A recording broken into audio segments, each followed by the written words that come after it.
Hello guys, in this video I'm going to show you how to add an audiobook to your wishlist in the Audible application. The first thing you need to do is enter the app.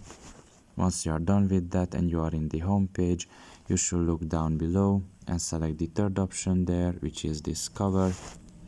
And here you can search up any audiobook that you may like, or you can just search up an audiobook in the popular genres like I am used to do.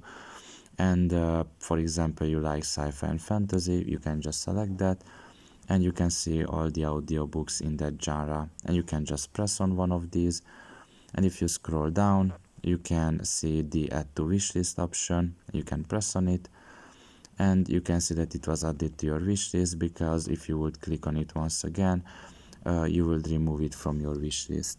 Now if you want to check out the wishlist itself, you have to go to the library down below, and you can see that it will instantly take you to the wishlist section, and you can see all the audiobooks in your wishlist like this. So pretty much this is all about it. I hope this video was helpful to you. Thank you for listening and see you next time. Bye bye.